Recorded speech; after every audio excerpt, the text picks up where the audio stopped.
मैंने पेज का नाम रखा हुआ हाई रायपुर। मेरे लोग रायपुर की चीज देखना चाहते हैं, ज्यादा छत्तीसगढ़। तो आप एक रील का क्या चार्ज करते हैं? देयर आर पीपल्स जो चुरा चुरा के डालते हैं इस पेज में ये कंटेंट अच्छा है। आदमी लंच भी कर रहे हैं तो 5 मिनट चलो फोन चला लेते हैं जैसा टाइम मिला। उन्होंने क्या सैलरी क्या नहीं, 2000 रुपये बाबा पर मंथ।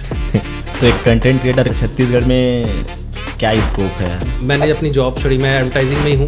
अपन फॉलोअर्स के हिसाब से कर सकते हैं कि 10,000 फॉलोवर पे 1,000 रुपये।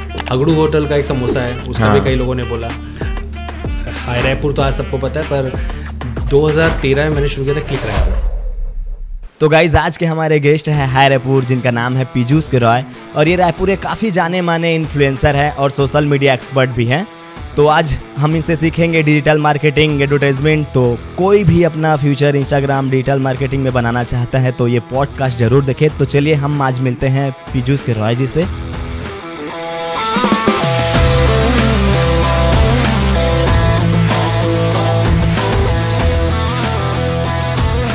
तो आपकी जर्नी स्टार्ट कैसे हुई? आप कैसे आए सोशल मीडिया पे? सबसे पहले तो बहुत कम लोगों को पता है कि हाई रायपुर तो आज सबको पता है, पर 2013 में मैंने शुरू किया था क्लिक रायपुर।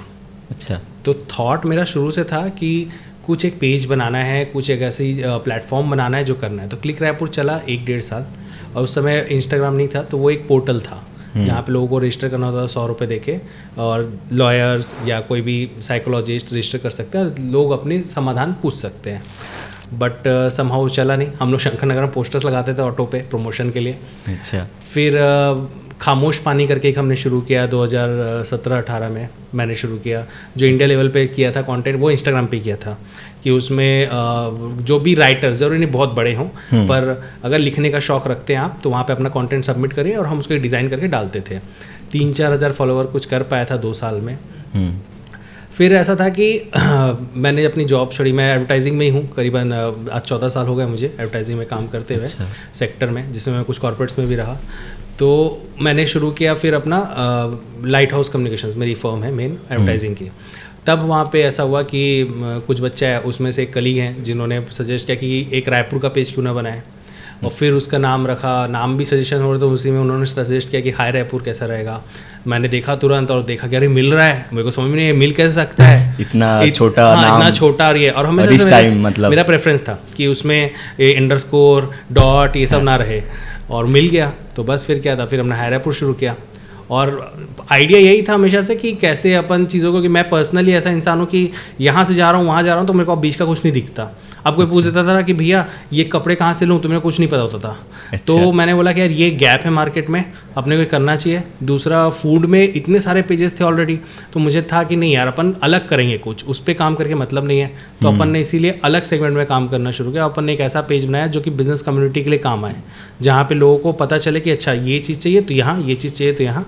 और तीसरा, हमने इसमें एक अच्छी बात ये की, हमने, क्योंकि हम ये जान रहे थे कि हम बिज़नेस दिखाने वाले हैं, तो हमारी ऑडियंस भी वैसी होनी चाहिए जिसकी बाइंग कैपेसिटी हो। तो हमने कोशिश की। अभी 2-3 तरीके से आप कर सकते हो। या तो अगर आप कोई ऐड प्ले करते हो तो आप टारगेट्स ऐसे लगाओ, या तो आप कंटेंट ऐसे बनाओ कि जिससे वो बाइंग कैपेसिटी वाला ऑडियंस आए। तो इस तरीके से फिर हाई रायपुर की शुरुआत हुई। 2021 में हमने शुरुआत की थी। अच्छा।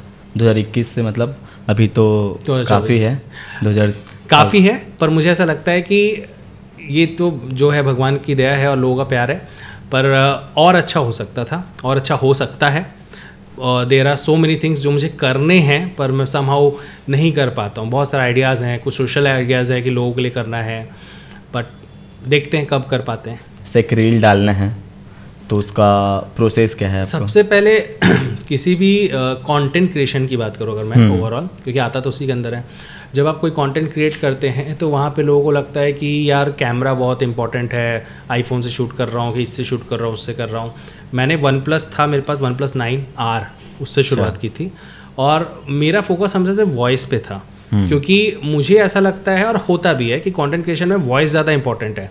एक बार आप थोड़ी कम क्वालिटी की रील देख लोगे, लेकिन अगर वॉइस में डिस्टर्बेंस है, अच्छी नहीं आ रही है, तो लोग तुरंत स्वाइप अप करेंगे। तो कंटेंट क्रिएशन में हमेशा ये था कि पहले वॉइस। तो आज भी वॉइस को हम प्रीमियम रखते हैं। स्क्रिप्ट पे हम फोकस करते हैं। स्क्रिप्ट में इसलिए फोकस करते हैं कि कस्टमर हो सकता है कुछ हाईलाइट कराना चाहता हो या बताना चाहता है, या उसके आगे कोई यूएसपी जो हमको बतानी है, तो हम उन सारे पॉइंट्स को कवर कर सकें ज़्यादा से ज़्यादा, but in such a manner कि वो इंस्टाग्राम के एल्गोरिदम को सपोर्ट करते हुए, चाहे वो छोटी बनानी है, बड़ी बनानी है, जो भी ट्रेंड चल रहा है उसके हिसाब से हम उसको लेके आए लोगों तक। अच्छा, पोस्ट करने का टाइम? पोस्ट करने का टाइम यार, इसको लेके तो आज भी मैं कंफ्यूज हूँ सच बताऊँ तो, क्योंकि शुरू में मैं बहुत ऐसा फॉलो करता था, ये टाइम वो टाइम ये टाइम, पर अब मैं देखता हूँ कि यार जब मैं यहाँ तक आया हूँ, तो यहाँ पे आने के बाद जब आपका एक इन्फ्लुएंसिंग पावर बढ़ जाता है, तो आप मोटा मोटी दिन में एक कोई टाइम या शाम को एक टाइम ऐसे कभी भी आप डालो, और जो रीच उसको जानी होती है, अगर कंटेंट में दम होता है या चीज़ ऐसी होती है जिसको लोग देखना चाहते हैं, तो वो अपने आप वो वायरलिटी गेन करती है, और ये शुरू से ही हो रहा है। तो मैं पहले शाम को डालता था 6-7 बजे, फिर 6 बजे ट्राई किया तो उसमें भी जाता है, अभी मैं कभी कोई 5:30 बजे डालता हूँ उसमें भी जाता है, और सुबह आवर्स मॉर्निंग आवर्स में कभी नहीं करता था, फिर मॉर्निंग आवर्स में कभी एक आध बार 12 बजे डाला फ्लॉप हुआ, पर फिर 10-10:30 बजे डालता हूँ जाता है। और हर इंसान के पेज का अपना अपना होता है, क्योंकि ये सारा ऑडियंस पे डिपेंड करता है। अगर मेरा ऑडियंस ऐसा है जो बहुत समय एक्टिव रहता है, दिन में भाई 12 घंटा 10 घंटा इंस्टाग्राम पे बैठा हुआ है, आप कभी भी रील डालोगे चलेगा।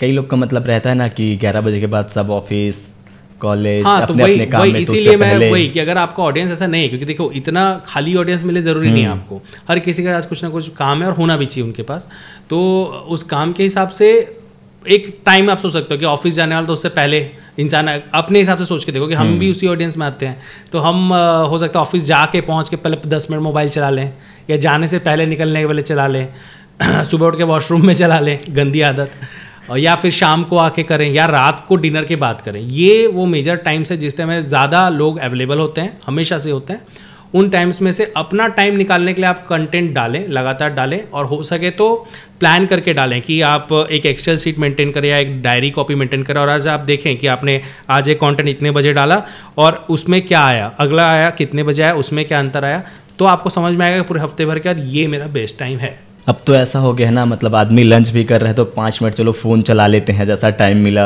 तो रील स्क्रॉल करते जाओ, ऐसा हो गया है। बिल्कुल बिल्कुल। किसी को स्टार्ट करना है तो कैसे कंटेंट क्रिएटर बनना है? सबसे पहली चीज़ है कि उसको ये समझने की ज़रूरत है कि वो करना क्यों चाहता है, उसको उसकी नीड पता होनी चाहिए। आज मार्केट में या दुनिया में कोई भी आप काम करते हो, तो मुझे ऐसा लगता है कि आपको जब तक उसकी ज़रूरत महसूस नहीं होगी तो आप उसको लंबे समय तक नहीं कर पाओगे। और अगर आपको जब आपकी नीड पता चल गई कि मुझे क्यों करना है, तो फिर आप वहाँ पता करें कि उसमें मुझे करना क्या है। अब कि मुझे कंटेंट बनाना, तो जैसे हायरापुर की बात करूँ कि सबसे इजी ऑप्शन था कि हमारे पास कि फूड पे रील बनाए, समोसा बन रहा है, ये बन रहा है, वो बन रहा है, बट जब हम ये कर रहे थे तो बहुत सारे ऑप्शंस थे ऑलरेडी। तो मुझे लगा कि हम ऑडियंस को नया क्या दे रहे हैं, भाई मुझे क्यों फॉलो करेगा, मेरे पेज क्यों फॉलो करेगा। वही सेम चीज़ अगर दूसरे ब्लॉगर्स के पेजेस पे दिख रहा है, एंड बहुत सारे अच्छे पेजेस हैं, आदर्श है, रायपुर फूडी लव, और ये बहुत सारे पेजेस जो ये कर रहे थे उस समय भी, आकृति है, इन लोग कर ही रहे थे। तो मैं फिर ऐसा क्या कर लूँगा अलग, तो मुझे था कि मैं कुछ अलग दूँ। और अभी भी मैं नए क्रिएटर्स को यही बोलना चाहूँगा कि फॉलो करिए आप, पर आप कोशिश करिए कि अपने काम में अलग क्या कर सकते हैं, क्या कंसिस्टेंसी ला सकते हैं। एक नीच भी समझिए, मार्केट में एक नीच काम करता है कि आईफोन अपनी जगह है, सैमसंग अपनी जगह है, एमआई अपनी जगह है, हर किसी का अपना एक सेगमेंट बना हुआ है। तो मार्केट में सेगमेंट वाइज जाइए। ऐसा नहीं कि आज आईफोन के लेवल का कंटेंट बना रहे हैं या प्रीमियम चीज़, फिर कल को एकदम से डाउनग्रेड चीज़, तो वो क्वालिटी को उस हिसाब से आप ऑप्टिमाइज करिए। तो आप एक रील का क्या चार्ज करते हैं? ये बड़ा ऐसा सवाल है कि मुझे लगता है कि देखो रील का चार्ज तो ऐसा हो गया है अभी कि फ्लेक्सिबल है रील का चार्ज। हमने फ्लेक्सिबल किया हुआ है अभी। पहले एक चार्जेस थे, क्योंकि देखिए ये काम ऐसे करता है, ये जो सेगमेंट है पूरा डिजिटल मार्केटिंग या ये हर काम का एक पैसा होता है। तो इसमें क्या होता है कि आपका एक क्राइटेरिया हो सकता है कि व्यूज़ के हिसाब से, ठीक है, चाहे इंडिया की बात कर रहा हूँ चाहे ग्लोबल बात कर रहा हूँ, व्यूज़ के हिसाब से। पर अगर आपकी रील 5 लाख भाग गई तो 5 लाख कोई देगा नहीं। तो फिर हम एक बेंचमार्क बना सकते हैं कि चलो ठीक है, अपन फॉलोअर्स के हिसाब से कर सकते हैं कि 10,000 फॉलोअर पे 1,000 रुपये, मतलब कितना पड़ा, 10 पैसा पड़ा। 10 पैसा। तो ये मेरे को लगता है बहुत अच्छा चार्ज है, एक आदमी तक आपकी बात पहुंचाने का 10 पैसा। तो आप ये पैसा कर सकते हैं। तो अब होता है कि उसमें भी ये मार्केट नेगोशिएट करता है, because we are in Tier 2 Tier 3 cities. तो यहाँ पे कुछ भी ऐसा लागू नहीं होता है। फिर उसमें आते हैं स्मॉल इनकम ग्रेड वाले बिजनेस, स्मॉल स्केल वाले, या होम बिजनेस या चीज़ें, तो उसके हिसाब से भी चीज़ें अलग अलग जाती हैं। तो फिक्स चार्जेस नहीं है। इफ़ इट्स लाइन की हाई इनकम वाले उसमें जाता है अब कोई बहुत बड़ी प्रॉपर्टी है, शोरूम है, ये है, तब भी वहाँ पे जो मैंने आपको बताया कि 10,000 फॉलोवर पे वो नहीं अप्लाई होता है, उसमें नेगोशिएशंस होते हैं, फिर वो चाहे 5,000 हो, 6,000 हो, जो भी चार्जेस हो उस पर जहाँ पे नेगोशिएट होता है। उसके बाद फिर नीचे का तो कुछ ऐसा है नहीं, डिपेंड करता है कि सामने वाले का बिजनेस क्या है, उसका क्या है, क्योंकि ऐसे भी बहुत सारे आते हैं जहाँ पे हम फ्री ऑफ कॉस्ट भी करते हैं जस्ट टू सपोर्ट, लेकिन हम बोलते हैं कि आप मार्केट में मत बताना, नहीं तो सारे लोग फिर यही बोलेंगे कि भाई हमारा भी इसी में कर दो, तो वैसे काम करता है। और रेट्स के लिए होना भी चाहिए स्लैब, क्योंकि हर किसी का बराबर बिजनेस नहीं है। मतलब इसमें एक ऐसा रेट फिक्स नहीं रहता, मतलब मेरा तो नहीं कंपनी, है, लोग अलग अलग ऑपरेट कर सकते हैं, और उसमें भी लोग अलग अलग क्राइटेरिया भी बना सकते हैं। सपोज मैं वो ब्लॉगर था जो वॉइस के साथ और फेस के साथ आया, बहुत सारे लोग म्यूजिक के साथ बनाते हैं या बनाते थे, अभी उसमें आप क्राइटेरिया कर सकते हो कि वॉइस के साथ करूंगा तो ये, मॉडल आएगा तो ये, मैं खुद आऊंगा तो ये, क्योंकि आपकी एक्सेप्टेबिलिटी भी एक चीज़ है। आप मार्केट में बोलेंगे कि यार ये चीज़ करनी है, या अच्छी जगह है, खराब जगह है, उस हिसाब से रिव्यूज़ होते हैं, तो आप उसके हिसाब से भी कर सकते हैं।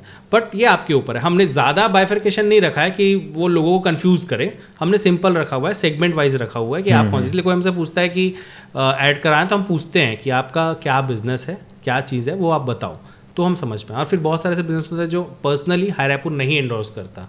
सपोज हो सकता है कि घर बैठे पैसा कमाओ, या कोई और पॉलिटिकल अफेयर या कोई चीज़, क्योंकि हम इसलिए नहीं करते कि हमारा पेज एंटरटेनमेंट पेज में लाया करता है, मुझे मेरा जॉनर पता है। अच्छा। तो हम वो चीज़ें नहीं करते, न्यूज़ वाली चीज़ें नहीं करते, क्योंकि हमारे पास कोई तथ्य है नहीं। हाँ। हम कैसे किसी के बारे में कुछ बोल दें, तो हम उस लाइन को क्रॉस नहीं करते हैं। कंपनी कैसे अप्रोच करते हैं, मतलब कंपनीज को पर्सनली बताऊँ, कंपनीज को मैं अप्रोच नहीं करता, कंपनीज अप्रोच करती हैं। अच्छा। मैं शुरू में करना चाह रहा था, पर हमारे स्टाफ और कलीग ने बोला ये अच्छा नहीं लगता, तो हमने भी अभी तक नहीं किया है। अच्छा। अब कुछ हम अच्छा लाते हैं तो हमारी इच्छा है कि हम करें।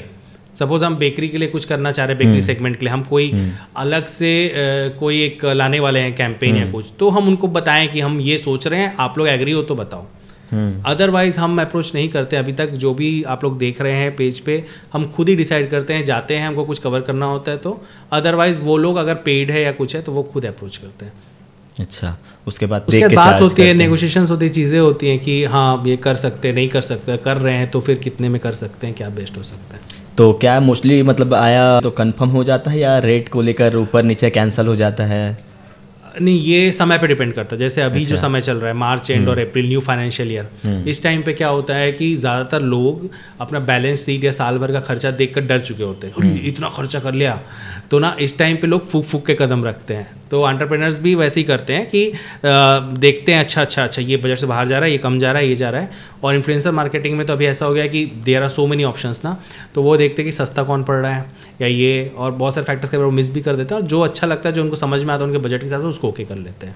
अच्छा। बाकी ज़्यादातर टाइम पे, नॉर्मल टाइम पे बात करो तो नॉर्मल टाइम पे ओके भी होते हैं। दिवाली हो गया, सीजन टाइम हो गया, तब जो आते हैं इंक्वायरीज ओके होती हैं। फिर कुछ इंक्वायरीज मेरे वजह से नहीं ओके हो पाती, कि अभी भी रखे होंगे 2-3 इंक्वायरीज, मैं ही रेस्पॉन्ड नहीं कर पा रहा हूँ, क्योंकि मेरा अपना दूसरा काम भी है, तो कई बार उसमें व्यस्त हूँ, तो उनको रिप्लाई नहीं कर पाया या बात नहीं कर पाया, तो फिर धीरे धीरे बात करता हूँ, एक अलग से उनके स्क्रीनशॉट लेके रख लेता हूँ एक जगह पे। जब समय निकलता हूँ तुरंत फिर call back to back call करता हूँ, बोलता हूँ सॉरी सर, आपने फ़ोन किया था, मैसेज किया था, देख नहीं पाया, आपको कॉल। हाँ, हर टाइम अवेलेबल होना नहीं हो पाता ना। हाँ, आफ्टर ऑल यार पर्सनल लाइफ भी है और दूसरी चीज़ें भी होती हैं लाइफ में, तो उनको भी सबको समय देना, सब चीज़ें करना भी ज़रूरी है। तो एक कंटेंट क्रिएटर छत्तीसगढ़ में क्या स्कोप है?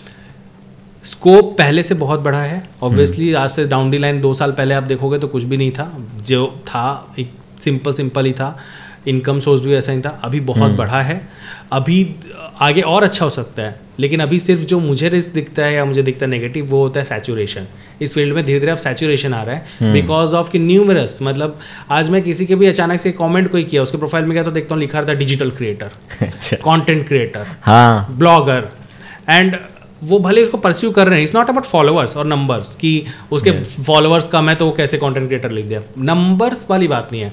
इट जस्ट कि आप कोई भी चीज़ कर रहे हो तो आपको उसको मतलब पूरी श्रद्धा से करना पड़ेगा, आपको उसको फॉलो करना पड़ेगा, आपको समझना पड़ेगा। मतलब आज आप समोसा खा रहे हो और आपने दिखाया, कल आप पता चला आप पर्सनल डांस कर रहे हो, आप वो दिखा रहे हो, एक पर्सनल आईडी जैसे आप चला रहे हो, तो आप उसको वैसे नहीं कर सकते बिकॉज हर चीज़ में एक तपस्या है। सी हमारे पेज की भी एक तपस्या है। ऐसा नहीं कि मैं बाहर घूमने नहीं जाता, मैं भी जाता हूँ, मैं जा सकता हूँ, पर मैं वो चीज़ें नहीं दिखाता क्योंकि मुझे पता है मैंने पेज का नाम रखा हुआ हाई रायपुर। मेरे लोग रायपुर की चीज़ देखना चाहते हैं, ज़्यादा से ज़्यादा छत्तीसगढ़। तो मैं उससे बाहर नहीं जाता। अभी 2 दिन पहले नागपुर की कंपनी ने अप्रोच किया था कि हम आने जाने का भी देंगे, करेंगे, आप हमारा एंडोर्स करो बिजनेस। मैंने उनको भी बताया कि वो नहीं हो पाएगा सर, क्योंकि भले ही आपके कस्टमर होंगे रायपुर में, जो वो बोल रहे थे कि मेरे कस्टमर रायपुर में भी हैं, पर मैं पेज में ये बोल के नागपुर दिखाने लगूँ फिर कल को, तो वैसे तो फिर कहीं का भी कोई हो सकता है, तो मैं वो नहीं कर सकता। मेरा पेज रायपुर है तो रायपुर या छत्तीसगढ़। तो ये कुछ तपस्याएं होती है ऐसी कि जिसको आपको फॉलो करना होता है, तब जाके वो पेज ब्रांड बनता है। पेज बनाना और बिजनेस बनाना या ब्रांड बनाना सब अलग अलग है। पेशेंस की बहुत ज़रूरत है इसमें। पेशेंस की बहुत ज़रूरत है और आपको अपने लालच को मारना पड़ेगा, आपको लड़ना पड़ेगा अपने आप से कि नहीं यार मैंने ये कमिटमेंट किया अपने आप से कि मुझे ये नहीं करना है तो मैं नहीं करूँगा, फिर चाहे सामने से कितना भी बड़ा ऑफर है। अब वो मना करने के अपने तरीके हैं, आपको कोई चीज़ मना करनी है, आपको नहीं समझ में आ रहा किसी को कैसे मना करो, आपने रेट को 3 गुना बोल दो तो भी मना हो जाएगा।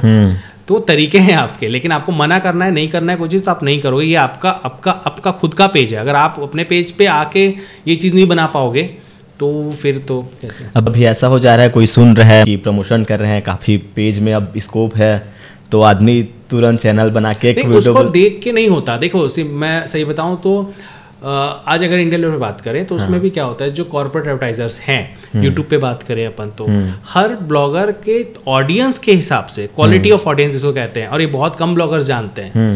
ये भी मैं आपको बता दूं, ये बहुत बड़ा सीक्रेट है कि लोग क्वालिटी ऑडियंस को समझते नहीं, और नॉट ओनली ब्लॉगर्स, इवन हमारे यहाँ के एंटरप्रेन्योर्स भी नहीं समझते इस चीज़ को कि ऑडियंस क्या, ऑडियंस साइज या ऑडियंस क्वालिटी या वो सब चीज़ें क्या होती हैं। यार नंबर जैसे मैं बताया, नंबर मायने नहीं रखता। वो बाहर का है तो क्या करोगे, या उसके अंदर बाइंग कैपेसिटी वाला ऑडियंस नहीं है तो उसमें ऐड करा के क्या करोगे, या फिर कंटेंट ऐसा है जो जिसका कोई वो नहीं है, वर्थ नहीं है। मतलब मैं इसको ऐसा टेक्निक कहता हूँ,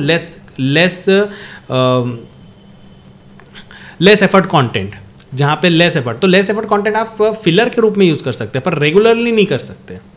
तो क्वालिटी ऑडियंस चाहिए।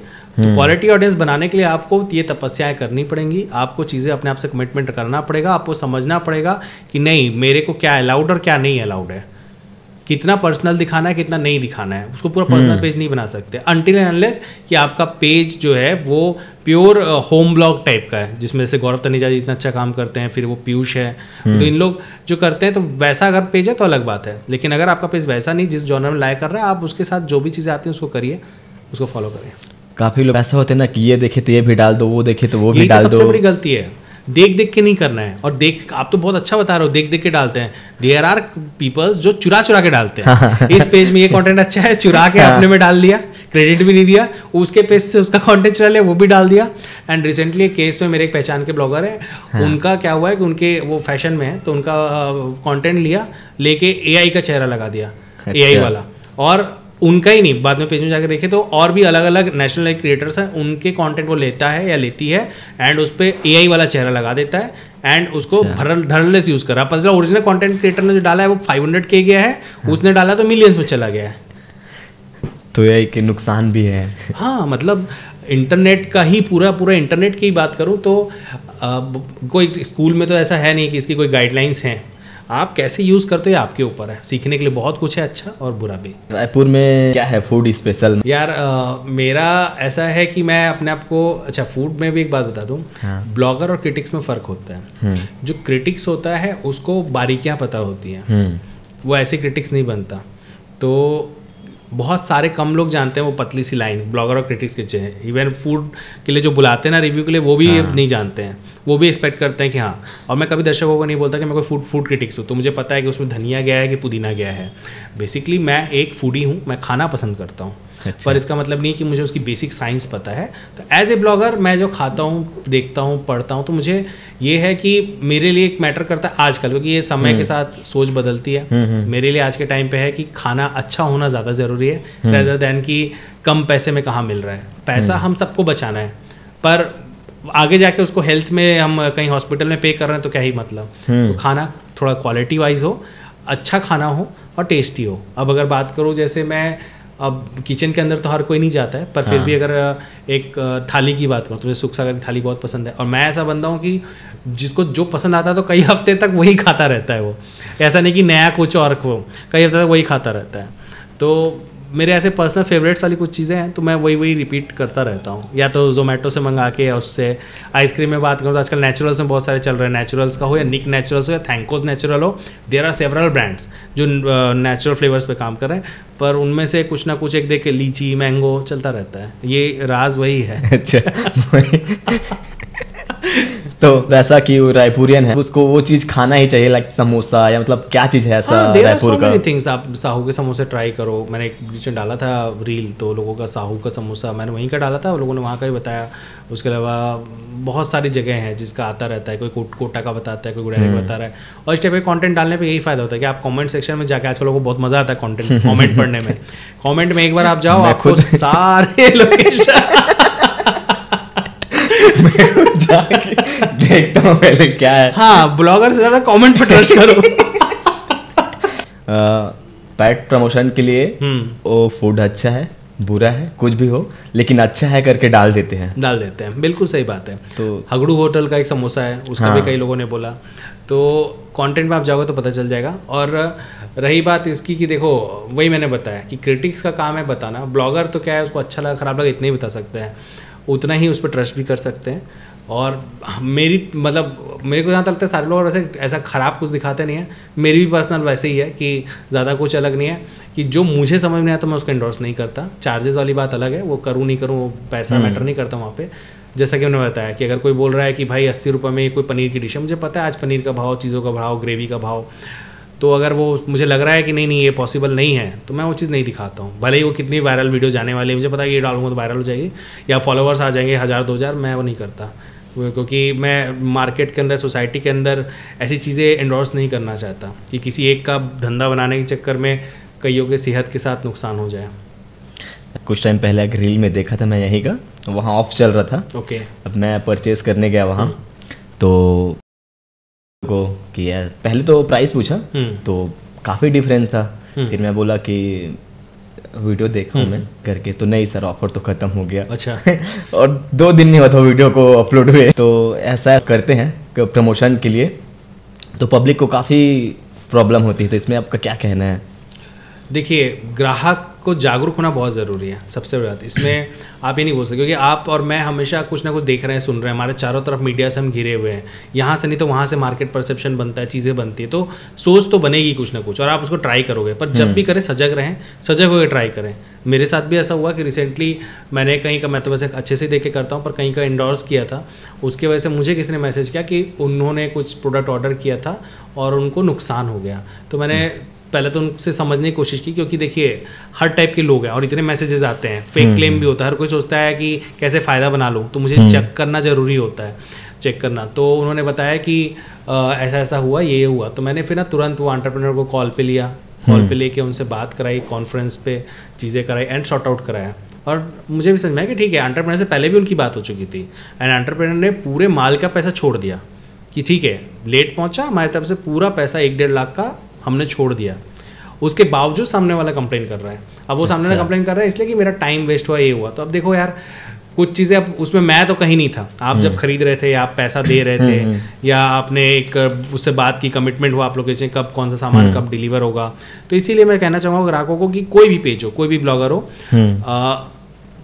आप हमेशा जागरूक रह के अपना डिसीजन लें, सोच समझ के एक्सपेंसेस करें। पैसे बहुत मुश्किल से कमाए जाते हैं, तो उसको सोच समझ के ही मार्केट में निकालें। कंटेंट क्रिएटर का रायपुर से बाहर वहाँ क्या स्कोप है और रायपुर में क्या है? हाँ, मैं इस बात पे आ रहा था, तब मैं आधे पे अपनी बात रह गई थी। अच्छा। कि इंडिया लेवल पे जैसे मैं बता रहा था कि जो कंटेंट क्रिएशन होता है उसमें जो क्वालिटी ऑडियंस होता है, चीज़ें होती हैं, तो ब्रांड्स क्या होता है, सपोज एक पेज है जो मीम का पेज है एंड वो बहुत बड़ा बन गया, मान लो 10 मिलियन फॉलोवर हो गए, और एक पेज है जो फाइनेंस के ऊपर बात करता है, फाइनेंशियल चीज़ें बात करता है या कुछ और आपको बताता है। दोनों के ऑडियंस के IQ एंड ऑडियंस क्वालिटी में फ़र्क है, तो उसके वजह से एज में भी फ़र्क है, क्योंकि मीम में जो लोग एंगेज होंगे और वो जरूरी नहीं फाइनेंशियल प्लानिंग में एंगेज होंगे, तो ऑडियंस का एक बहुत बड़ा गैप आ गया।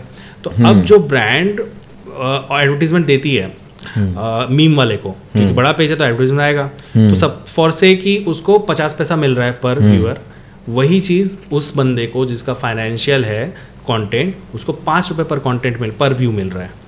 और वो इसीलिए क्योंकि क्वालिटी ऑडियंस, उसके एडवर्टाइजर भी वैसे होंगे। अगर इसका एग्जाम्पल के लिए बात करूँ कि कोई पान मसाले वाला है मीम वाले का, तो इसका होगा SBI बैंक या कोई दूसरा ब्रांड या कोई तीसरा फाइनेंशियल इंस्टीट्यूशन बड़ा, तो क्वालिटी ऑफ ऑडियंस के हिसाब से बदलता है। तो इंडिया लेवल पे जब बात करते हैं ना, तो यही सबसे बड़ा फर्क आ जाता है। अच्छा, कि आपको जो पेमेंट आती है वो आपकी ऑडियंस साइज के साथ साथ ऑडियंस की क्वालिटी और नीच और डेमोग्राफी, इन सारे फैक्टर्स के ऊपर आती है। वेयर एज वेन आप लिमिटेड एक सिटी के अंदर, आपके एरिया रायपुर अपना ऐसा है यार, इधर का डालोगे तो उधर वाला जान जाएगा, तो ऐसे सिटीज़ के अंदर ये एक लिमिटेशन है कि जहाँ पे आप ग्रो करने की या लेने की, तो ये चीज़ें आज तो वैसी नहीं है, पर आगे जाके अच्छी हो सकती हैं जब ये थोड़ा और एक्सपैंड करे। अगर सरकार की जैसी बातें होती हैं तो कोई नया रायपुर में और ग्रोथ लाएंगे, इधर लाएंगे, जैसे जैसे ये बढ़ेगा डेवलपमेंट और चीज़ें, तब ये चीज़ें और बढ़ेंगी और तब ये चीज़ें अप्लाई हो पाएंगी, तो उस हिसाब से मार्केट में लोगों को कॉस्ट मिल पाएगा। कंटेंट भी इम्प्रूव करना पड़ेगा। देखिए सेम कंटेंट, सेम टाइप की चीज़ें एक ही जगह पे 10, मतलब प्लानिंग भी बहुत अच्छी होनी ज़रूरी है। एज ए मैं मार्केटिंग में इतने साल से डिजिटल में हूँ, अभी मैं देखता हूँ बहुत सारे कंटेंट क्रिएटर या पता नहीं किन का प्लान होता है ये, कि खट्टे से खट्टे एक जगह का फूड का दिखाए, 10 दिन के अंदर सारे ब्लॉगर्स वहीं का फूड दिखा रहे हैं। होता है ना। अब यार उसमें क्या है, मतलब वो तो ऑडियंस को भी समझ में आ जाता है कि यार मतलब ऐसा थोड़ी ना हो सकता है कि वो एक ही जगह का सब लोग, तो वो चीज़ करके कोई मतलब नहीं है। आप उसकी प्रॉपर प्लानिंग करिए। धंधा कभी भी एक दिन के लिए नहीं होता, कोई भी धंधा होता है वो जिंदगी भर के लिए होता है। आप उसको उस तरीके से देखो, तब विजन होना चाहिए धंधे में, नहीं तो धंधा नहीं है वो, तो फिर आप कुछ भी खोल लो बंद कर लो, खोल लो बंद कर लो। कोविड के बाद जब हमने ये शुरू किया 2021 में किया, तो कोविड हो चुका था एंड देयर आर, हमने देखा कि कितने सारे बिजनेसेस लॉस में गए, कितने सारे लोगों को नुकसान हुआ, कितने सारे लोग आर्थिक तंगी की वजह से, स्ट्रेस में आने की वजह से सुसाइड हुआ, कितने सारे लोग उस बीमारी से चले गए। और पैसा ऐसी चीज़ है जो रोटेशन के साथ ही बढ़ता है। मार्केट में पैसा जैसे रोटेट होता रहेगा, आपकी जेब से निकल उसके तभी पैसा बढ़ता है, बढ़ेगा। ठीक है, तो ये चीज़ की कमी हो रही थी और ये आने वाले समय पे ऐसी बहुत सारी चीज़ें आ सकती हैं। तो हमारा एक मोटो ये था ही कि हम जब शुरू करें तो हम बिजनेसेस को एंडोर्स करके एक्चुअली होगा क्या, हम कहीं ना कहीं किसी को एंडोर्स कर रहे हैं, मार्केट में पैसा आ रहा है, तो अल्टीमेटली हमारा शहर, हमारा देश ही महंगा हो रहा है। मतलब महंगा नहीं, मतलब उसमें पैसा बढ़ रहा है, मतलब पैसा आ रहा है। तो इस वजह से बिजनेस के एंडोर्समेंट ज़रूरी था करना, पर उसको किस तरीके से करना है, कैसा करना और कितना करना है, और कौन सा करना है कौन सा नहीं करना है, ये सारे फिल्टर्स होने चाहिए।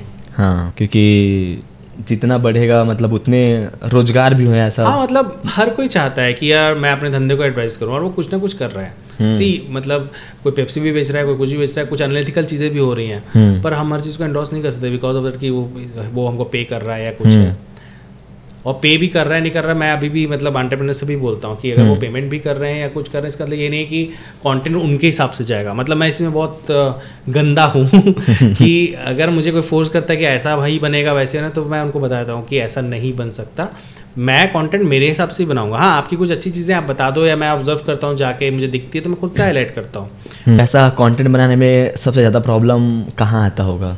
मेरे लिए सबसे ज़्यादा प्रॉब्लमेटिक हो जाता है कि मेरा ऑफिस भी है एक, और वहाँ पे स्टाफ भी है, सारे की सबकी रिस्पॉन्सिबिलिटी भी होती है।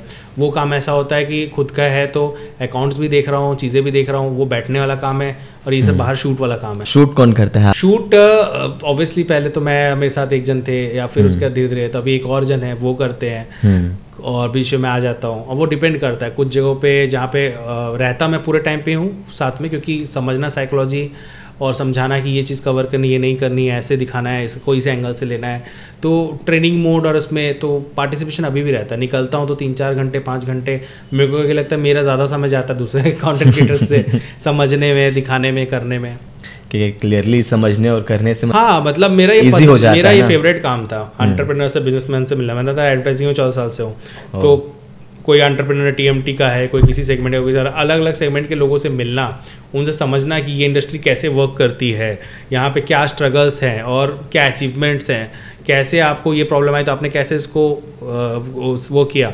तो मुझे बहुत पसंद है ये सब चीज़ें। तो मैं जब किसी इंडस्ट्री में जाता हूँ, किसी एंटरप्रेन्योर के साथ बैठता हूँ, तो मैं उनसे यही समझता हूँ पहले तो कि क्या क्या है, कैसे कर रहे हो, कब से कर रहे हो, क्या है क्या नहीं, जितना वो बताना चाहें तो उससे समझने की कोशिश करता हूँ। कई बार बहुत अच्छी चीज़ सीखे मिलती हैं, कई कुछ सीखने को मिलता है, फिर हम उसको अपनी लाइफ में अप्लाई करने की कोशिश करते हैं। तो आप किससे इंस्पायर हो, मतलब इंस्पिरेशन कौन है आपका? फिर मैं यार मैं बहुत बदमाश लड़का हूँ, तो एक समय तो ऐसा मैं किसी से इंस्पायर नहीं, वो सब हर किसी का जो टूल्स होते हैं, बुक, मूवी देख ली या कुछ देख लिया, वैसे करके इंस्पायर हो गए। अभी 2-3 चीज़ें हैं।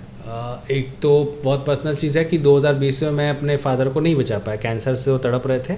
एंड मुझे अचानक पता चला, तब मैंने जॉब छोड़ी है, बिज़नेस शुरू किया, इन्वेस्टमेंट कर चुका, एंड पता चला कि उनको कैंसर हुआ। तो हमारी एक लड़ाई चली अच्छी खासी 8-9 महीने की, जिसमें वो यही एक टाइम है जब मैं उनके साथ बहुत ज़्यादा समय बिता पाया, क्योंकि अपना बचपन ऐसा था कि वो इस रूम में तो अपन उस रूम में, वो इस रूम में तो अपन उस रूम में, डर का एक माहौल था। इतना ऐसा नहीं था फ्रीडम कि हाँ ऐसा ऐसा, तो था कि हाँ रिटायर होंगे, आएंगे, तब अपन एक समय बिताएंगे। तो वो समय मिल नहीं पाया। वो समय कब मिला? इस सिचुएशन में मिला जब वो यहाँ ट्रीटमेंट के लिए आए। तो उस दौरान अपन ने काम किया उनके पीछे, पर ठीक है, जो भी हो सकता था अपनी हैसियत से बढ़ के अभी, या जो हिम्मत हो सकती थी अपन ने की सब चीज़ छोड़ के, पर अनफॉर्चुनेटली अपन बचा नहीं पाए। अब वो ऊपर वाले के हाथ में, उसमें कुछ नहीं किया कर सकते। पर वो सबसे निकलने में थोड़ा सा डिप्रेस, जब ये सब होता है ना, तो जो इंसान इसमें घुसा रहता है वो अपने सवाल पूछता है। मेरे साथ तो बहुत था, मैं मतलब दिन में 500 और पता नहीं अलग अलग चीज़ पूछता था। ये करता तो शायद बच जाते क्या, या ऐसा करता तो बच जाते क्या, या वो कुछ करता तो कुछ अलग नतीजा होता, हॉस्पिटल वाली गलती है या मेरी गलती है। अपन ने सब ट्राई किया, आध्यात्मिक भी ट्राई किया, किसी ने बोला पूजा करा लो, पूजा करा ली। और ये हार भी थी मेरी, एक लाइफ की सबसे बड़ी हार थी कि जहाँ पे मैं किसी को बोला नहीं मैं बचा लूँगा, उसके अंदर उम्मीद जगाई कि नहीं आपको बचा लाऊंगा मैं, आप बस जो बोल रहा हूँ करते रहो भरोसे से। एंड जब वो इंसान भरोसा किया कि अब मैं बच जाऊंगा, तब अपन साला नहीं बचा पाए। तो ये एक बहुत बड़ी हार थी। इससे उभरने में मुझे 1-1.5 साल लगा पर्सनली, ये बहुत कम लोगों को पता है, पर अंदर ही अंदर चीज़ें तो खा रही थी। और बड़ा बेटा हूँ घर में, तो आप कमज़ोर हुए तो सब लोग कमज़ोर होंगे, तो इसीलिए आप कमज़ोर नहीं हो सकते, आपको नॉर्मल सारी चीज़ें करते रहनी है। तो ये सब करते था। तो ये सब के बाद क्या हुआ कि अपना एक घर, मैं जहाँ से हूँ वहाँ पे क्या होता था, हमारे क्वार्टर्स में हम बड़े हुए हैं, पेपर मिल्स। अच्छा। तो वो बचपन से क्वार्टर्स में बड़े हुए हैं, तो वही हमारा घर है। तो हम क्या, होली दिवाली कुछ भी होता था तो हम घर चले आते थे मम्मी पापा के पास। ये सब के बाद वो क्वार्टर छोड़ना पड़ा, मम्मी इधर शिफ्ट कराए। अच्छा। तो अब ऐसी कोई जगह बची नहीं, तो अब मुझे आदत लग गई घूमने की। अब मुझे कभी कभी तो लोगों को बड़ा अजीब लगता है कि आया नहीं और फिर घूमने निकल गया, इस महीने यहाँ उस महीने वहाँ। पर कहीं ना कहीं अब मैं समझता हूँ उस चीज़ को, तो मुझे लगता है कि कहीं ना कहीं आप होता है ना कुछ अच्छा खा लो, तो आप वही टेस्ट खोजते रहते हो बार बार कि यार वो पान खाया था यार, वैसा पान मिल जाए। तो लाइफ में जब आप पान खोज सकते हो या एक कोई फूड खोज सकते हो, तो अगर आपकी लाइफ में आपकी कोई बचपन की चीज़ थी कि आप छुट्टियों में कॉलेज के टाइम पे भी जाते थे घर, इस कहीं भी हो तो वहाँ जाते थे 1 बार साल में, 2 बार साल में, तो वो चीज़ मैं खोजता रह गया। तो मैं बाहर खोजने लगा। हाँ, इधर से नहीं, इधर से। तो मुझे अब क्या है, धीरे धीरे ट्रैवल से मुझे मिलता है मोटिवेशन। सपोज मैं अगर वाइजैग में हूँ, तो समंदर जो है उसके पास जब आप खड़े होते हो, शुरू के 1 आधे दिन तो दिमाग में वही सब चलता है। धीरे धीरे ना वो आप खड़े रहोगे, बातें करोगे ना, आपका स्ट्रेस दूर होगा, आपको समझ में आया कि नहीं यार लाइफ तो चलती रहेगी और अपने को अपना अच्छे से काम करना है। सिमिलरली मैं लास्ट दार्जिलिंग गया था, वहाँ पे मैंने लोगों को देखा कि यार मुझे समझ में आया कि जिम विम तो ठीक है, वेट लूज ना नॉर्मली भी हो सकता है। वहाँ के लोगों से बात की तो बस 3-4 किलोमीटर हम लोग एवरेज चलते ही चलते हैं। हाँ। और खाने में भी ऐसा नहीं कि बहुत कम खा रहे हैं, ज़्यादा कर रहे हैं, 2 या 3 टाइम जैसे हम खाते हैं वैसे ही खा रहे हैं। ये जस्ट कि उनके में वॉकिंग एक शुरू से है, तो सिर्फ वॉक करके भी इंसान फिट रह सकता है रेगुलरली करते रहे तो ये सब चीज़ें देख के मोटिवेट होता हूँ। और दूसरा अपने पापा की चीज़ें याद करता हूँ, तो लगता है कि भाई उन्होंने जो कंट्रीब्यूशन किया हमारे लाइफ में, ऑफिस से आना जाना हमारे लिए, फिर अचानक से रात को पहुँचे तो हमने बोल दिया पापा ये ख़त्म है, तो फिर लेने गए, फिर आए, फिर उनकी मिसेस ने बोल दिया तेल ख़त्म हो गया, फिर चले गए मार्केट, फिर आ गए। तो वो बिना रुके जो साल दर साल करते रहे, जो उनके जाने के बाद समझ में आया, तो अब वहाँ से मोटिवेशन मिलता है कि ठीक है मैं उनका ही बच्चा हूँ, कर लूँगा मेहनत। भाई लकी होता तो मैं बहुत पहले समझ चुका कि अगर मैं लकी होता लाइफ में तो केबीसी में अमिताभ बच्चन जी के सामने बैठ के खेल रहा होता, वो तो है नहीं। तो मेहनत से अपन कोई चीज़ कर सकते हैं, तो मेहनत करता हूँ। हाँ, मेहनत करो, अब आगे क्या होगा वो। हाँ, मतलब आप अपना मेहनत करो। जब जब डिमोटिवेट होता है, वो डिमोटिवेशन आता है, मेरे साथ भी आता है, कंटेंट देख के आता है दूसरों का। जब कोई चीज़ डिजर्व नहीं करता, उससे ज़्यादा मिल जाता है, उसको देख के भी आता है डिमोटिवेशन। पर वही है कि ठीक है, अपन जो कर रहे हैं वो अपन सोच के कर रहे हैं क्या करना है अपने को। तो जैसे कि पेज स्टार्ट कर रहे हैं, मेन क्या चीज़ है इस पर ध्यान रखना, कुछ अलग करने के लिए? हाँ, जैसे कि मैंने बताया कि आप सेम चीज़ें मत करिए, सेम कंटेंट मत बनाइए। आप सोचिए कि आप समझिए हर चीज़ का एक सैचुरेशन आता है। एक समय आएगा कि आपको 2 साल 3 साल इन्वेस्ट करने का समझ में आएगा यार मैंने तो बर्बाद कर दिए ना, मैं इधर करा ना उधर करा, मैं जो बनाता रहा वो तो दूसरे लोग बना रहे थे, और आपकी मार्केट वैल्यू बन नहीं पाई। तो ये जो आपको करना है ये शुरू में ही करना पड़ेगा। ये एक सबसे बड़ी चीज़ है कि 4 साल बाद आप कहाँ पहुँचोगे, आपको आज सोचना पड़ेगा। पहली चीज़, अगर आप वो दिमाग में रख के नहीं कर रहे हो तो आप कहीं भी कुछ भी मिलता जाएगा और आप मुड़ते चले जाओगे। तो आपको पता होना चाहिए कि मुझे जाना कहाँ है, मुझे क्या करना है, इसको कैसे करना है। पहला। दूसरा क्या, एक एग्जांपल के लिए बताऊं कि हम जो गलतियां करते हैं, सही करते हैं, वो उसके लिए कई बार आपको समझना पड़ता है, दर्द भी लेना पड़ता है। जैसे हाई रायपुर जब शुरू हुआ तो हाई रायपुर हमने सोचा तो कि हम रायपुर की दूसरी चीज़ें दिखाएंगे और अलग अलग चीज़ें करेंगे। अब उसके बाद हमको समझ में आया कि जैसे क्या हुआ कि हमने आज एग्जाम्पल के लिए समोसा दिखाया। अब समोसा के वीडियो अच्छा लगा 4 लोगों को, उसमें से एक बंदा आ गया, फॉलो कर लिया उसने, ये सोच के कि कल मुझे फिर समोसा या कोई अच्छी फूड रेसिपी आइटम देखने को मिलेगा। एंड नेक्स्ट दिन उसको देखने को मिला जूता, या फिर तीसरे दिन मिला उसको चप्पल, या फिर उसको मिला अगले दिन फिर मिला सरिया, फिर उसके अगले दिन मिला कंस्ट्रक्शन। तो कंस्ट्रक्शन देख के कोई आए, सोचे उसको वो मिलेगा, तो उसको अगले दिन फिर मिल रहा है जूता या समोसा।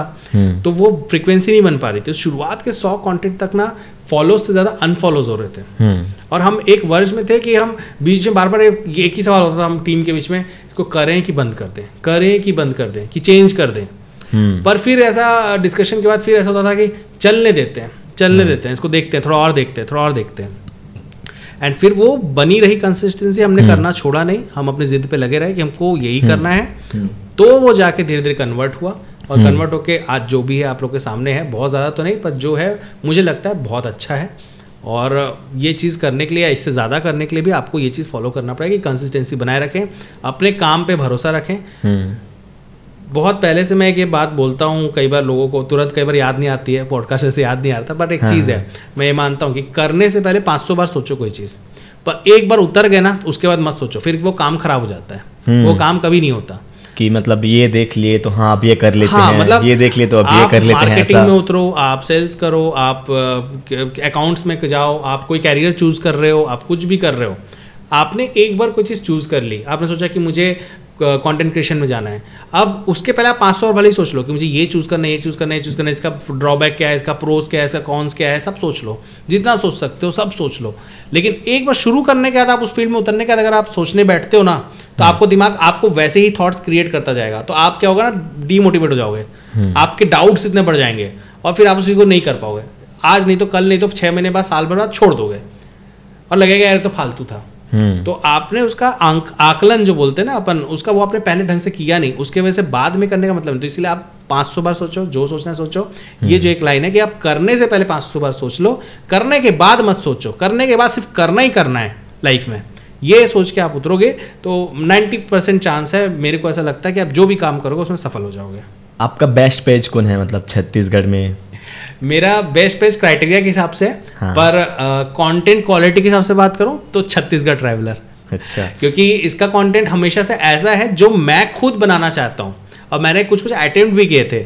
समहाउ दर्शक आजकल, क्योंकि एक जनरल साइकोलॉजी है कि लोगों का अटेंशन पीरियड बहुत कम हो गया है, रील्स आने के बाद और कम हो गया है। अब मैं जब अपने वीडियोस में देखता हूं तो मैं वीडियो में एड्रेस भी बताया हुआ हूँ 30 सेकंड पे, पर लोग शायद 10 सेकंड में चले गए, इसलिए वो कमेंट में लिखते हैं एड्रेस बता दीजिए या कुछ और जब मैं जाके अंदर मैट्रिक्स में देखता हूँ तो देखता हूँ average watch time 7 second, 8 second, तो लोगों का वॉच टाइम इतना कम हो गया। तो इस वजह से कंटेंट क्रिएशन में मुझे छत्तीसगढ़ ट्रैवल इसलिए अच्छा लगता है क्योंकि ये जो कंटेंट बना रहे हैं वो मैं बनाना चाहता था, बीचों बनाया भी हूँ, आगे भी बनाऊंगा, पर ये कुछ चीज़ें होती है कि लोग नहीं देखते, पसंद नहीं करते, वॉच टाइम कम हो रहा है करके अपन नहीं बना पा रहे अभी फिलहाल।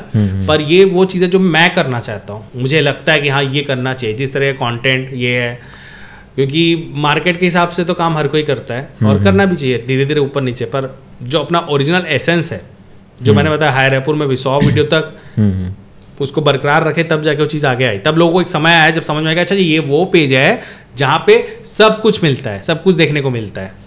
अच्छा। तो वो चीज़ पहुंचने तक में ये होता है। तो मुझे छत्तीसगढ़ ट्रैवल इसलिए बहुत पसंद है, और बाकी अलग अलग ब्लॉगर्स हैं, अलग अलग उनका योगदान है, अलग अलग चीज़ों के लिए उनको मैं पसंद करता हूँ। किसी का स्टाइल हो सकता है, किसी का ह्यूमर हो सकता है, किसी का ये कंट्रीब्यूशन कि उसने छत्तीसगढ़ के अंदर इतना ज़्यादा एफर्ट दिया, चीज़ें दी कि उसको देख के 500 लोग और खड़े हुए कि हमको भी करना है, तो उसका कॉन्ट्रीब्यूशन जो कभी नहीं मिट सकता। कंटेंट क्रिएटर जो बने, अब वो मेन तो बेस इंस्टाग्राम ही है, तो इसको बिजनेस वाइज मतलब लॉन्ग टर्म के लिए सोच सकते हैं? आराम से सोच सकते हैं, बशर्ते आपको, जैसे कि मैं बताया कि आपको इसको, आप उसको कैसे देखते हो। देखो एक चीज़ और है, दुनिया आपको कैसे देखती है और आप अपने आप को कैसे देखते हो, दोनों में फ़र्क है। तो आप अपने पेज को खुद कैसे देख रहे हो वो मैटर करता है। जैसे आप देखोगे धीरे धीरे लोग भी वैसे ही देखेंगे। तो आपको अपने पेज को पहले से देखना पड़ेगा कि हाँ क्या मैं एक धंधे को चलाने के लिए जैसे सारे दर्द लेने पड़ते हैं, क्या वो दर्द ले रहा हूँ, इसे प्लस प्लस जोड़ रहा हूँ, अच्छी अच्छी चीज़ जोड़ता रहता हूँ और चल रहा है तो चलने दो, तो उसमें फिर फ्यूचर नहीं है। आज नहीं तो कल, नहीं तो परसों आपको उसका ड्रॉबैक समझ में आ जाएगा। तो आपको ये समझ के करना पड़ेगा, जैसे एक बिजनेस अगर आप उससे पैसा कमाते हो या कमाना चाहते हो, 1 रुपये भी कमा रहे हो फॉरेन से, तो जहाँ भी मॉनेटरी ट्रांजैक्शन हो रहा है तो कहीं ना कहीं वो धंधे में ही आता है। तो आपको उसको शुरू से वैसे लेके चलना पड़ेगा और आप बना सकते हो, आराम से कर सकते हो। थोड़ा सा टाइम और लगेगा इस मार्केट में ग्रो होने के लिए, कि वो मार्केट सीनियर ऐसा कि आप साल भर फिर कुछ मत करो, यही करो उस चीज़ के लिए। पर उसके लिए देखो आपको भी उतना लेवल बनाना पड़ेगा अपना, आपको उस लेवल तक अपने आप को ले जाना पड़ेगा, आपको नए नए स्किल्स सीखने पड़ेंगे, आपको नई नई चीज़ें, बहुत सारी चीज़ें करनी पड़ेगी जो आपको नहीं आता या आपको पसंद नहीं है, पर आपको वो करना पड़ेगा। तब जाके आप एक्सपेक्ट कर सकते हो कि हाँ मार्केट में मैंने एक पेज बनाया है जो आज सिर्फ नहीं कल भी रहेगा और परसों भी रहेगा और अपन उससे काम करेंगे। आपके कैरियर की स्टार्टिंग जर्नी कैसे थी? आफ्टर इंजीनियरिंग बहुत अच्छे से मैंने पास तो नहीं किया इंजीनियरिंग इतनी सारी चीज़ें थी लाइफ में उस समय। तो मुझे ऐसा लगता है, आज देखता हूँ तो मुझे ऐसा लगता है कि उस समय ही किए जो मज़े किए उसके बाद से तपस्या ही चल रही है, अपनी गलतियों की भरपाई करें और लाइफ में कुछ कर पाएँ। तो जॉब का ऐसा कुछ मतलब खोज रहा था, पर वैसा कुछ इंटरेस्टिंगली मिल नहीं रहा था यार चीज़ें। मैं इलेक्ट्रॉनिक्स से मैंने इंजीनियरिंग की थी, इलेक्ट्रॉनिक्स एंड कम्युनिकेशंस, और मैंने भोपाल से की थी। तो भोपाल में ऐसा कुछ ऑप्शन दिख नहीं रहा था और मुझे भोपाल से बड़ा प्यार था। अच्छा। तो मुझे क्या हुआ कि वहाँ पे एक बगल में कहीं कॉल सेंटर था जहाँ इंटरव्यूज़ चल रहे थे। तो मुझे किसने बोला इंटरव्यू चल रहा है, चलो। उससे ज़्यादा हम कॉल सेंटर जानते भी नहीं थे, मूवीज़ में देखा हुआ था, ऐसे ही पहुँच गए मजाक मजाक में। अब मुझे गेम का बहुत ज़्यादा चस्का था। ये एक बहुत बड़ी बात है, आपको आगे समझ में आएगा कि लाइफ में आप कुछ भी करो शिद्दत से करो तो उसका फ़ायदा मिलता है। तो मुझे गेम का बड़ा चस्का था और मैं वो PS ले लेके, वो जहाँ मैं रहता था रेंट पे, वो ओनर का ही था नीचे प्ले स्टेशन, तो रात भर उठा के ले आता था। अच्छा। और खेलते रहते थे फीफा, पेन और WLF, ये सब चीज़ जो आते थे उस समय, वो गॉड ऑफ वार। तो मैं गया वहाँ पे इंटरव्यू के लिए और मुझे जाने के बाद वहाँ पे बहुत सारे लोग बैठे थे और मैं बैठा हुआ था, मेरा नंबर आया एंड ही आस्क्ड मी कि अपने फेवरेट गेम्स बताओ। मैं बोला ये क्या पूछ रहा है, तो मैंने अपने फेवरेट गेम्स बताए। तो बोले कुछ पॉइंट्स बताओ उस गेम के, क्या अच्छा लगता है और क्या बुरा लगता है। मैंने वो बाइफरकेशंस बताए, ये वो हुआ। तो बोले ठीक है अब आप बाहर बैठो, आपको बताएंगे। फिर मैं बाहर बैठ गया एंड देन फिर मेरे पास अगले दिन कॉल आया कि आप सिलेक्टेड हो। तो मुझे समझ भी नहीं आया। तो मैं बोला यार ये कैसा इंटरव्यू था जहाँ पे मेरे गेम्स के बारे में पूछा जा रहा था। देन फिर मुझे क्लियर हुआ कि वो एक प्रोसेस होता है कॉल सेंटर में। तो अलग अलग, जैसे आइडिया का एक प्रोसेस होता है, प्रोसेस बोलने का एक सेगमेंट होता है जहाँ पे वो आपको कॉल्स आते होंगे, डायलर टोन, पहले के समय की बात है, डायलर टोन ले लीजिए, ये ले लीजिए, वो ले लीजिए। तो वो अलग आइडिया का अलग है, स्मार्ट का अलग चल रहा है, उसका अलग चल रहा है, एयरटेल का अलग चल रहा है। तो एक प्रोसेस था जहाँ पे गेमिंग के बारे में बात होती थी, गेम्स बेचना होता था, गेम्स कंपनी थी उसका सेल करना होता था। तो मुझे वहाँ पे जॉब मिला, वो मेरा कैरियर का पहला था और वो बड़ा इंटरेस्टिंग भी था। और उस प्रोसेस में मैं एकदम ग्राउंड लेवल से घुसा था। अच्छा। तो ऐसा हुआ कि पापा को मैंने बड़े खुशी खुशी फ़ोन लगाया, पापा और जॉब लग गई। तो पापा भी खुश कि चल फाइनली लड़का रास्ते में आ गया। बोले कि अरे वाह बेटा कैसा क्या है। और सबसे पहला सवाल, क्योंकि भाई इंजीनियरिंग कराना एक नॉर्मल मध्यम वर्गीय परिवार के लिए बहुत बड़ा दर्द होता है, लोन लेके। अब अगर लड़का नौकरी पे लग गया तो इंसान की प्लानिंग शुरू हो जाती तुरंत ही कि अब मैं वो सारे लोन्स धीरे धीरे मिल बांट के हम दोनों जन चुका देंगे। तो पूछा उन्होंने क्या सैलरी क्या नहीं, बोला 2000 रुपये पापा पर मंथ। एंड आज तक मुझे नहीं पता कि वो फ़ोन गिर गया था, कट गया था, क्या हुआ था। उसके बाद हिम्मत भी नहीं पूछने की बाबा क्या है। 1-2 दिन तो फ़ोन ही नहीं आया, ना कॉल किया। उसके बाद धीरे धीरे कर रहा था। समहाउ बहुत कॉल सेंटर से बहुत एट्रिशन रेशियो होता है, मतलब बहुत लोग आते हैं जाते हैं आते जाते हैं। तो मैं समहाउ, हमारे बैच में 25 लोग थे, 1 हफ्ते की ट्रेनिंग थी एंड मैं समहाउ वो बंदा था जो अगले 1 हफ्ते के बाद मैं बचा था और एक बच्चा और बचा था, 2 लोग बचे थे बस। और सेल्स और चीज़ें थी, पर पता नहीं कैसे क्या मैं मेरे ख्याल से 1-1.5 महीने बाद ही मैं इंसेंटिव लेके 10-15 हज़ार रुपये कमा रहा था। तो मुझे बड़ा अच्छा लगने लगा था, बड़ा चैलेंजिंग लगता था और मैं टॉप परफॉर्मर था। तो टॉप परफॉर्मर होने की वजह से, मतलब टॉप परफॉर्मर ऐसे नहीं, पहले रिकॉर्ड था 3 सेल दिन में, फिर 5, फिर ये करते, फिर लास्ट में गया था 8 सेल तक दिन में। 6 घंटे के अंदर 8 सेल करता था मैं कॉल पे, दिल्ली बैंगलोर सब जगह। वहाँ डेटा आता है, तो अगर बैंगलोर दिल्ली बॉम्बे का डेटा आ जाता है तो आपके सर के बाल उखड़ जाएगा, क्योंकि वहाँ के लोगों का समय ही नहीं है। आधे ज़्यादा फ़ोन खट से रख दिए जाते हैं। हाँ हेलो सर, मैं रकबे साले। अब वही अगर टीयर 2 टीयर 3 सिटी का सपोज एमपी में या छत्तीसगढ़ में कहीं का डेटा आता था, हम लोग बड़े खुश हो जाते थे कि अरे यार अच्छा कस्टमर होगा, सुनेगा एटलीस्ट पूरी बात।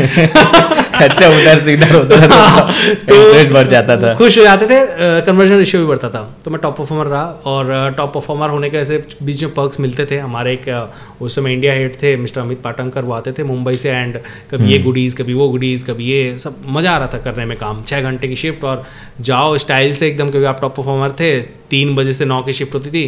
तो 1 साल तो ऐसे ही निकला। उस 1 साल में मैं फिर अपग्रेड होके पहले तो मैं ग्रुप लीडर, फिर टीम लीडर, ऐसे करते लास्ट में प्रोसेस इंचार्ज तक गया। तो पूरा एक प्रोसेस देखता था। तो ये करते करते फिर मैं वहाँ तक गया, उस लेवल तक। तो इस तरह से कैरियर की शुरुआत हुई। पर गेमिंग का था, बड़ा मज़ेदार आया, बहुत अच्छा लगता था गेम्स वेम्स, और इसी सिलसिले मुंबई जाना भी हुआ, ये हुआ। तो बड़ा अट्रैक्टिव सा फील्ड था। बाकी फिर उसके बाद ऐसी बहुत लंबी कहानी है, तो उसमें डाउनफॉल्स भी आए कि अपन ने निश्चय किया कि नहीं आप कुछ और करेंगे, ये करेंगे, तो वो सब होता रहा। अच्छा, तो फिर आप रायपुर कब आए? रायपुर में आया 2012 के एंड में। एंड रायपुर जिस स्थिति में आया, क्योंकि वो एक डाउनफॉल का वक्त था, तो मैंने रिज्यूम डाले थे कई जगह, तो उसमें से चेन्नई एक जगह था और एक रायपुर था।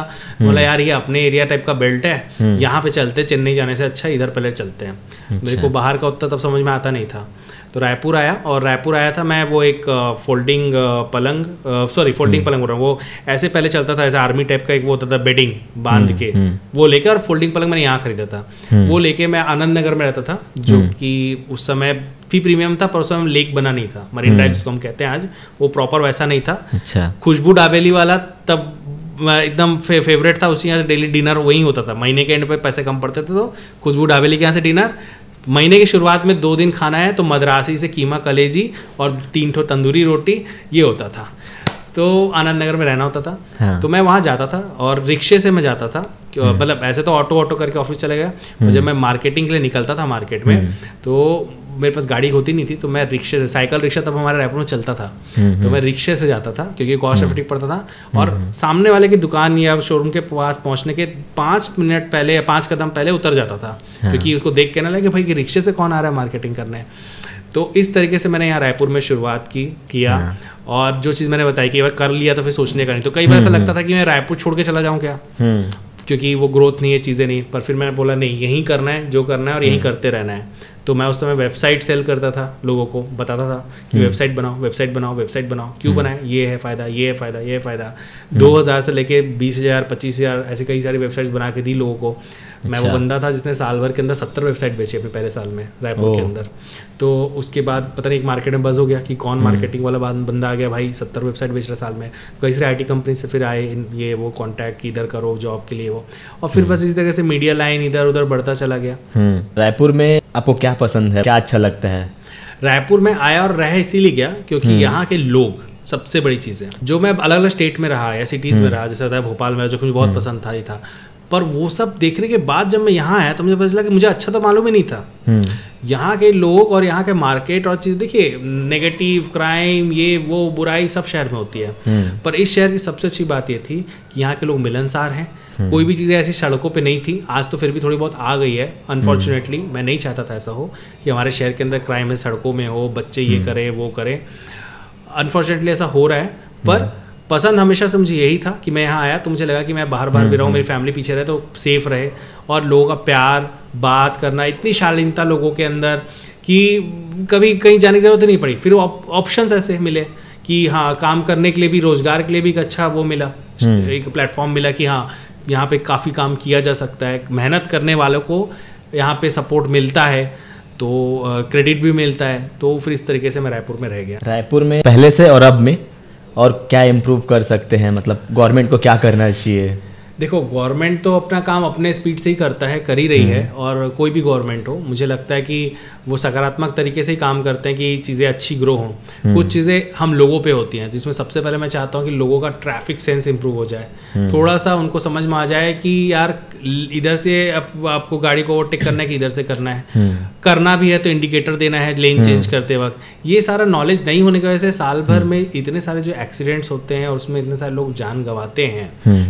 तो ये सारी चीज़ें रिसेंटली ऐसी चीज़ें हुई हैं जहाँ पे मैंने देखा किसी का परिवार सिर्फ एक्सीडेंट में ख़त्म हो गया, जिसमें उसकी भी गलती नहीं, दूसरे की भी गलती नहीं, पर चीज़ें वो कन्फ्यूजन की वजह से। तो मुझे लगता है कि ट्रैफिक सेंस होना चाहिए। और दूसरा एक सबसे बड़ी चीज़ कि कभी भी ट्रैफिक में रोड में कॉम्पिटिशन मत करें कि वो आगे निकल गया मैं निकलूँगा। और अगर आपसे गलती हुई है, आप बीच में आ गए, अचानक से डाल दिया आपने, बिना देखे मोड़ दिया, तो प्लीज़ अपनी गलती माने, ना कि ऐसे आंख दिखाएं। तो वो चीज़ आप उस चीज़ को समझें, थोड़ा सा अच्छे से चलाएं गाड़ी में, लगे कि हाँ शहर में आप गाड़ी चला रहे हैं, आप रायपुर शहर में हैं, तो इन चीज़ों को फॉलो करें। मैं फर्स्ट टाइम रायपुर में आया तो मैं ड्राइव करने से डरता था। अच्छा। हाँ, यहाँ इतनी ट्रैफिक को देख के मतलब कोई कहीं घुस जा रहा है, कोई उधर से घुस Exactly, यही चीज़ है। 2011-12 में संदीप महेश्वरी जी का जब शुरू में वो आए थे, तो उनका एक बहुत प्रचलित वीडियो था, उसमें उन्होंने ऑडियंस से कहा था कि मतलब वो लाइव सेमिनार का वीडियो था। हाँ। तो उन्होंने कहा था कि आप लोगों में से कितने लोग अपने आप को सक्सेसफुल मानते हैं, तो बहुत कम लोग थे। फिर उन्होंने बोला अच्छा आप में से कितने लोग हैं जो आज इंडियन रोड में गाड़ी चलाते हैं, तो बहुत सारे हाथ उठे। और बोले कितने लोग इसमें से डेली गाड़ी चलाते हैं और सेफली घर आ जाते हैं, तो भी हाथ है। बोले जितने लोग सेफली घर आ रहे हैं और डेली चला रहे हैं इंडियन रोड में, वो सारे लोग सफल हैं। यही सफलता की परिभाषा है कि आप उस काम में सफल। आप सफलता मतलब ये नहीं होती कि आप हर चीज़ सफल हो, अलग अलग टास्क के हिसाब से होता है। तो आप इस चीज़ में सफल हैं, तो कहीं ना कहीं आप भी सफल इंसान हैं। तो ट्रैफिक का जो सीन है मतलब ऐसा है कि अगर आप सेफली चला रहे हैं, आप लोगों को लेके जा रहे हैं कहीं, या खुद भी पर्सनली करके बच के निकल के आ रहे हैं, गाड़ी ऐसी चलाने का हमने सोच के कि वो मेरे को ठोकने आ रहा है, वो ठोकने आ रहा है, कैसे ऐसे ऐसे करके निकाल लूँ, बच के निकल जाऊँ, ये ज़्यादा ज़रूरी है। कि जहाँ पे कुछ ऐसे नियम हो जहाँ पे रात में लेट आवर्स में ही बड़ी ट्रकें, बड़ी चीज़ें कॉलोनी या एरियाज में घुसे, दिन में भी जो भागती दौड़ती रहती हैं आए दिन, वो सब चीज़ें थोड़ी कम हो, इनको लेके पॉलिसीज़ आएँ, और आए तो उसका स्ट्रिक्टली पालन हो कि बड़ी ट्रकें, बड़ी गाड़ियाँ दिन में चली जा रही है। मेरा घर उस तरफ है रायपुरा तरफ, तो रायपुरा में कई बार वो मिल जाता है, कभी कुछ मिल जाता है, जाम लग जाता है, तो वो चीज़ें। तो अभी रॉन्ग साइड ब्रेकर नहीं लगा अभी यहाँ, तो उसका तो सबने रील देख भी लिया अभी तक कि उसका किस तरीके से हम बोलने का मतलब हम में से ही हैं वो लोग जिन्होंने उसको इस तरीके से किया। तो अगर कुछ अच्छा करती भी है सरकार या गवर्नमेंट या विभाग, तो ट्रैफिक पुलिस या वो, मुझे उनके लिए बड़ा वो भी है, ऐसा नहीं है, they are doing their work very hardly, बहुत अच्छे से ईमानदारी से करते हैं। कई बार हम ही लोग हैं उसको बर्बाद करते हैं। वो ऐसे बोलेगा रुकने के लिए तो हम भागेंगे। हम देखते हैं कि मैं भी उनमें से था कि वो जैसे 6 सेकंड हो जाता था तो बच्चा था, तो मैं तभी गाड़ी चालू कर देता था। अभी समझ में आ गया कि नहीं, वो ख़त्म होएगा जब वो ग्रीन होएगा तभी निकलने का। तो ये सब चीज़ें आपको आज नहीं तो कल समझना पड़ेगा लाइफ को स्मूथ रखने के लिए। आपकी अच्छी चल रही लाइफ तो दूसरी की भी अच्छी चलती रहे, उसके लिए बहुत ज़रूरी है। तीसरा एक और पॉइंट मैं बोलना चाहूँगा कि मुझे एक चीज़ तो और वो लगता है कि आपका उत्साह, कभी भी कोई गाना बजाना, कोई भी त्यौहार है, कुछ भी है, एक एग्जांपल भी दूंगा कि जब मेरे पापा का डेथ हुआ, आप सोच सकते हो कि आप गाड़ी के अंदर हो, आपके अंदर ऐसा चल रहा है कि सामने वाला सांस तो चल रहा है पर होश में नहीं है, आपके अंदर एक खलबली मची हुई है, कितनी जल्दी हम हॉस्पिटल पहुंचे कि सो दैट कि सामने वाले को प्रॉपर ट्रीटमेंट मिल जाए और वो बच जाए। एंड गलती से वो दिन था सावन सोमवार का, और हमारा वो बेल्ट है महादेव घाट वाला, और उस भीड़ में हम निकल रहे हैं, हॉर्न मार रहे हैं, एंड पीपल्स आर पीट रहे हैं, क्यों हल्ला कर रहे हो, क्यों हॉर्न मार रहे हो, नाचने दो हमको। तो ये सोसाइटी हम बनाना, मैं तो पर्सनली चाहता कि ऐसी सोसाइटी हम बनाए जहाँ लोगों का संवेदना ना हो या उनको चीज़ें समझ में ना आती हो। ठीक है, हम एम्बुलेंस में नहीं थे, उसके अपने कारण थे कि हम नहीं कर पाए, हम प्राइवेट किसी और की व्हीकल से जा रहे थे। पर अगर हॉर्न दे रहे हैं, कुछ है, तो आपको समझना होना ना, आप ना कि उस पर टूट पड़ो कि क्यों हॉर्न दे रहे हैं, हमको नाचने में डिस्टर्बेंस हो रहा है। और अंदर एक फैमिली है जो जिसके मतलब आप समझ सकते हो कि उसकी क्या मेंटालिटी चल रही होगी। अगर वो बचाना चाह रहा है तो वो सोच रहा है कितनी जल्दी पहुंचूं, मैं क्या करूं। तो वो चीज़ें मैंने देखी है। तो मुझे ऐसा लगता है कि यार आप लाइफ में सिर्फ ट्रैफिक में नहीं, कोई भी एंजॉयमेंट करो, पर दूसरों को तकलीफ नहीं होनी चाहिए। खुल के एंजॉय करो, हर त्यौहार मनाओ बढ़िया से। हमारे देश में त्यौहार इतने सारे हैं, बढ़िया मनाओ, सब एंजॉय करो, पर कभी भी आपके एंजॉयमेंट से दूसरे को तकलीफ नहीं होनी चाहिए। ये चीज़ का ध्यान रखिए। एडवर्टाइजमेंट फील्ड में उसके अलावा और क्या कर सकते हैं? देखो, डिजिटल तो एक आज का सच है, ये है ही, ये पोर्टल नहीं तो कोई और पोर्टल। और एक बार आप कंटेंट बनाना सीख गए खुद से कि सही क्या है, कैसे बनेगा, कैसे जाएगा, तो आप कोई भी नया पेज बनाओ, कोई भी नया को चैनल खोलो, कोई नए पोर्टल पे चल जाओ, कि सपोज इंस्टाग्राम नहीं तो कोई तीसरा पोर्टल, तो भी आप कर लोगे, क्योंकि आपको वो साइकोलॉजी समझ में आ गई है। पर इसके अलावा भी, क्योंकि एडवर्टाइजिंग एक बहुत पुराना सेगमेंट है, फील्ड है, और उस ज़माने से चला आ रहा है, कई ज़माने से, तो उसमें बहुत सारे प्रीमियम और मेथड्स हैं और मीडियम्स हैं, जैसे कि रेडियो हो सकता है, पेपर हो सकता है, होर्डिंग है। फिर होर्डिंग में भी आजकल एक आ गया है कि रोड साइड वाले जो होर्डिंग्स होते हैं, मोबाइल होर्डिंग जिसको कहते हैं, तो बीच में तो हमारे शहर में बहुत बढ़ गया था, अभी तो फिर कम हुआ है, बीच में तो बहुत बढ़ गया था, बहुत सारे मोबाइल होर्डिंग्स होते थे, तो और कल कुछ और भी नया निकल के आएगा। तो एडवर्टाइजिंग के अंदर ये सारी चीज़ें आती हैं। तो एडवर्टाइजिंग एक बहुत बड़ा स्पेक्ट्रम है। आपको, मेरे को लगता है कि अगर आपके पास ऑप्शन है तो आप मास कम्युनिकेशन का कोर्स करें सबसे पहले, और वहाँ से एडवर्टाइजिंग में कैरियर बना सकते हैं, क्योंकि जर्नलिज्म तो निकलता ही है, एडवर्टाइजिंग भी वहाँ से निकलता है। तो आप वहाँ से एडवर्टाइजिंग पे कैरियर बना सकते हैं, क्योंकि आपको बहुत सारे इंसाइट्स और चीज़ें समझ में आ जाएंगी। उसके अलावा जो लोग ये नहीं भी कर सकते, तो एडवर्टाइजिंग के ऊपर there are so many courses आज के टाइम पे ऑनलाइन आप देखोगे तो बहुत सारी चीज़ें अवेलेबल हैं। आप वहाँ से वो चीज़ें कर, मतलब थोड़ा समय आपको अपने आप पे देना पड़ेगा। और ये जो फील्ड्स हैं जिसमें आप कभी किसी को कुछ बता रहे हो, कुछ नया दिखा रहे हो, समझा रहे हो, तो देखो इसमें सबसे बड़ा इन्वेस्टमेंट मुझे लगता है अगर कुछ है तो वो अपने आप पे है, क्योंकि आप कंटिन्यूसली कुछ सीखते नहीं रहोगे, नहीं करते रहोगे, तो आप लोगों को कब तक कोई पुरानी चीज़ बेचते रहोगे। आपको भी अपग्रेड होने की ज़रूरत है, तब आप कर पाओगे। तो ऐसे अलग अलग कोर्सेज और चीज़ें कर सकते हैं, और हाँ, और paper, radio, hoarding, there are several mediums जहाँ पे एडवर्टाइजिंग अप्लाई होता है। और सिर्फ इतना ही नहीं कि डायरेक्ट एडवर्टाइजिंग, आप कैंपेन्स बना सकते हैं, आप पीआर में जा सकते हैं, आप क्या होना चाहिए, कैंपेन कैसे होना चाहिए, brand building, brand identity, creative designing से लेके हर तरफ जा सकते हैं। तो ये सेगमेंट बहुत बड़ा है, बशर्ते आपको पता हो, आप उस चीज़ों को कर सकें, तब ये काम करता है। ब्रांड्स लोग के लिए कुछ सजेशन? जो भी टियर 2, टियर 3 सिटी में ब्रांड्स या बिजनेस ऑपरेट कर रहे हैं, उनसे मैं एक ही चीज़ चाहूँगा कि एडवर्टाइजिंग को समझें कि एडवर्टाइजिंग इज़ एन इन्वेस्टमेंट। अब जब आप कोई इन्वेस्टमेंट करते हैं तो ऐसा नहीं कि आप किसी भी जगह कर देते हैं, कि किसी ने बोला ये अच्छा तो वहाँ कर दिया, किसी ने बोला ये अच्छा तो यहाँ कर दिया। आप ये समझिए कि एडवर्टाइजमेंट का एक पावर है, वो प्लस भी कर सकता है, माइनस भी कर सकता है। आपको समझना पड़ेगा अपने ब्रांड की प्लेसमेंट, कि आप कहाँ कर रहे हो।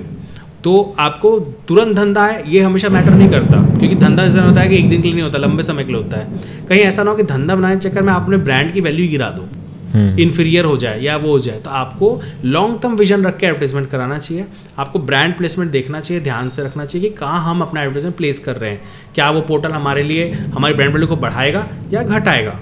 तो आपको उस हिसाब से अपनी एडवर्टाइजमेंट प्लानिंग करके, और प्रॉपर प्लान से, ये नहीं कि मुझे कन्वीनियंट पड़ रहा है कि मैं इकट्ठा 10 लोगों को बुलाऊं या 10 पेपर में या 10 रेडियो में ऐड दे दूं बस बिकॉज कि ये कन्वीनियंट है या मेरे पास पैसा है तो मैं तो करूंगा। तो प्लीज़ ऐसा मत करिए, क्योंकि मैं ऐसे बहुत सारे एंटरप्रेन्योर्स को जानता हूं जिनके पास बहुत पैसा भी होगा पर उन्होंने मेहनत से कमाया, तो वो कहीं भी खर्चा नहीं करते हैं, वो सोच के ही करते हैं। तो आप भी जो छोटे छोटे या फर्स्ट टाइम एडवर्टाइजर्स हैं, क्योंकि डिजिटल में आने के बाद ना बहुत सारे फर्स्ट टाइम एडवर्टाइजर्स आए हैं, ऑन बोर्ड हुए हैं, जो कभी paper add, radio add, hoarding add या बड़े मीडिया मास में नहीं दिखते थे। तो अब ये इनको एक अपॉर्चुनिटी मिली है कि ठीक है इस बजट में काम हो रहा है, पर आप इसमें अगर आप नहीं समझ के करोगे तो आपसे गलती हो जाएगी।